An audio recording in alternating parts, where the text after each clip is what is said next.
I'll tell you a game I like if we're talking money line. It's a touch juicy. Jets, -155, hosting the Commanders. Now, I know the Jets are bad, and I know they're probably going to start Trevor Siemian at quarterback because Zach Wilson is concussed. But man, as someone who covers the Commanders, who follows this team, it's just a matter of time before Ron Rivera is fired. Everyone knows this. Ron Rivera knows this. This is not insider knowledge. Everyone knows this. The Commanders have lost, 5 straight now? They're out of playoff contention. They're going on the road. And here's the thing. Every single game the Commanders play, there is at least one explosive play. And I'm not talking about, that's a 17-yard completion. That's an explosive play, technically. No, I'm talking like wide open Cooper Kupp, just like we saw last week against the Rams. There is always someone running free in the secondary each and every game. And honestly, when you're talking about a total of 38, which is a low total, plays like that, explosive plays, are usually the difference. So if you're just looking for a money line play, again, touch juicy, but I have zero faith in the Commanders right now. So that's a money line play I will look at just based on a team that I think is just ready to move on and a franchise that is ready to move on. What about the over here? If you believe the Commanders secondary is that bad, Zach Wilson or whoever's playing a quarterback for the Jets should be able to post some points. And what about the Jacoby Brissett factor? Is there a chance he starts? Because obviously the Commanders actually looked better when he was in the game. Yeah. As somebody who was on the Rams -6.5, I was paying attention to this game. And the Rams and the Commanders game was not close. And then Jacoby Brissett enters the game. And all of a sudden, there was life to this offense. So does that change the calculus for you at all? Jacoby Brissett possibly starting here. I don't think he starts. He can't. Ron Rivera said, no, he took Sam Howell out. He said it was because Sam was taking so many hits. And Sam Howell has taken a lot of hits this season. One of the things he needs to work on is getting rid of the ball sooner. He doesn't like to slide. So he's going to have to learn that because he's taken a lot of hard shots this year. But that said, Ron Rivera also said and was very adamant, Sam is our starter, Sam is our starter, Sam is our starter. But I will say the Commanders now have a decision to make without getting into Commanders talk, is that they're going to have a top 5 pick, and they've got to decide if there's a quarterback on the board, you know how this goes. Do we actually go with a QB, or do we say, look, Sam Howell's still a rookie for all intents and purposes. Let's roll with him. Going to be fascinating to watch. Weird. I'm sensing a connotation with some of these sounders as of late. I'm on the naughty list. I'm such a tease. Come on, David. Give me more credit than this. Can we do one that's positive instead of giving me a lump of coal? Don't those seem like they're in line with one another? If you're a tease, you're probably on the naughty list. Yeah, so I think these fit together in simpatico.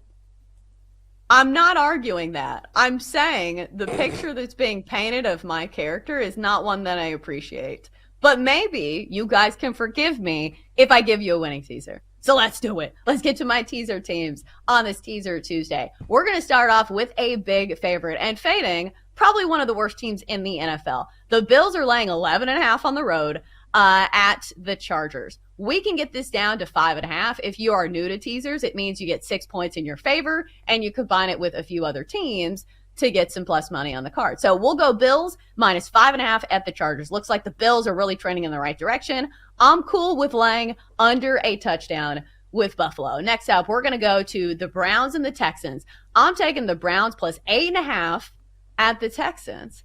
I think this is a Browns team that's defense is really good. No matter who the quarterback is, it feels like a team that is always in it. Obviously, the sabotage factor there is if C.J. Stroud returns, obviously the Texans are much better. But the leg I like the most, I think, and we referenced this, I think, at the top of the show, or the top of the segment earlier in this hour. Cardinals plus 10.5 at the Bears. In what world would you ever feel comfortable laying 10.5 with the Chicago Bears. There's your answer. I think Kyler Murray can keep it close. Played a really good game against the Texans with C.J. Stroud. They just got donkey stomped by the 49ers, but hey, who hasn't been? So I'll go with that. Bills minus 5.5, Browns plus 8.5, and Cardinals plus 10.5 at the Bears. Jenks, who ruins my teaser? Well, I'll throw this back at you because you suggested this yesterday. How much confidence do you have in the Buffalo Bills? Because I think the Bills are playing awesome football right now. They're playing desperate football right now.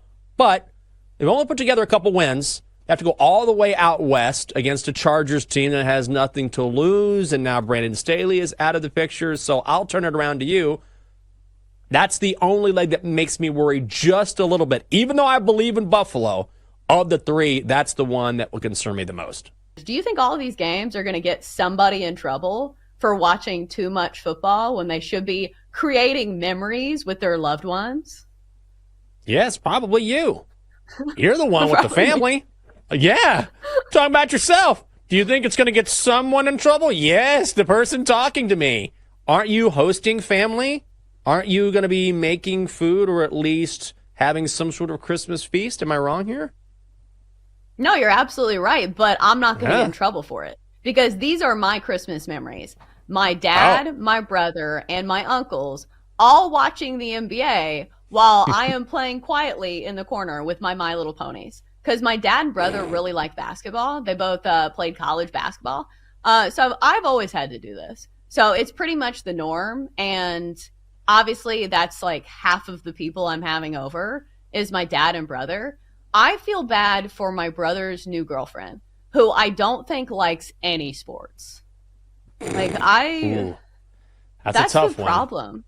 Have you ever realized how little you have in common with people when they don't follow sports? You're like, current events. I don't know. Reality TV. Got nothing for you there. You got some reality TV in you. Don't you watch Real Housewives or Below Deck or The Golden Bachelor or something? No. Only Real Housewives of Beverly Hills, because here's my justification. At least the housewives on that show have their own careers. Like, they're not just doing nothing, if that makes sense. And I get it. Like, homemaking is a thing. And if you're a stay-at-home mom, like, you certainly have a job. But on Real Housewives of Beverly Hills, like, it's women that are pretty successful. So I kind of like seeing that. And also the drama's way better. So obviously that is my one treat myself show that has nothing to do with sports.